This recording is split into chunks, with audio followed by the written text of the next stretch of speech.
Barbara. Several hundred wild pigs are estimated to be living in Indiana. The pigs are an invasive species that were brought here in the late 80s. Federal officials estimate they're responsible for hundreds of millions of dollars in damage to crops each year. As Sarah Whitmire reports, federal dollars are being pumped into Indiana in an effort to eradicate the problem. Wild pigs have been a problem in the U.S. for more than half a century. You always have that boogeyman feeling in the dark in the woods that something is sneaking up on you. They live in deep brush and they're largely nocturnal, so it's not too often people spot them. You stumble up on an adult male that has tusk like that guy with an adult female that's in heat. And he will defend his rights to her over you, me, a truck, a four-wheeler, a tractor, a horse, another hog. It doesn't matter. Several years ago, Chuck Brenner was squirrel hunting when he found himself face to face with a wild hog. The hog startled him. He fell, and in the ruckus, he dropped his gun.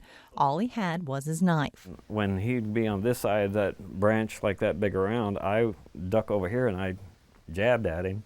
This went back and forth they counted 15 holes in his neck before I hit the jugular vein, and he bled out there.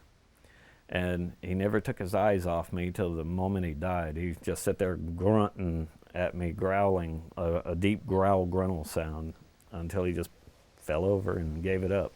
Since then, Brenner has killed more than 100 wild hogs. A lot of times he collected hair or blood from the pigs and sent the samples to the Division of Fish and Wildlife so biologists could study the DNA and determine where the hogs came from. Turns out humans moved the pigs here so they could hunt them. That's not only illegal, but it can be devastating to a place like Indiana where livestock and farming is so important. We have a problem here. They are causing damage to agricultural crops as well as ecological damage.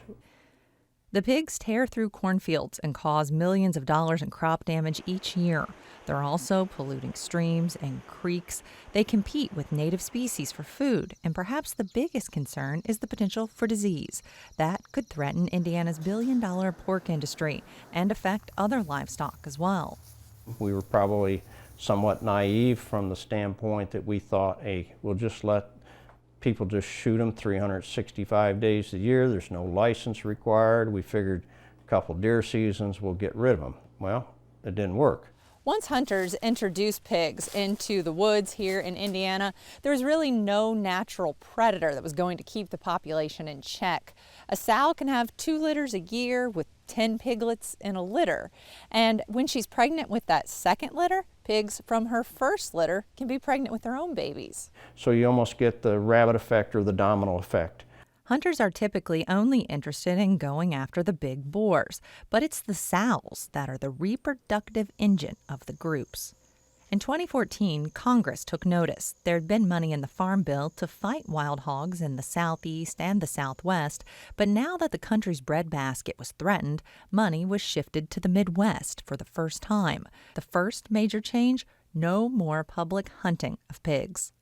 For the reason is, if we did allow that, then we might as well put a sign up that says, dump your pigs here. The preferred method is trapping. These big corral traps can capture an entire group of pigs, and that's important because pigs are considered to be very intelligent animals. If somebody just goes out there and wants to shoot pigs or hunt them, they may only take a couple. The problem with that is then you bust up that group, and they've then been educated. I'm getting shot at on this property. Let's get out of here. We're not coming back. The traps have come a long way since these old box contraptions.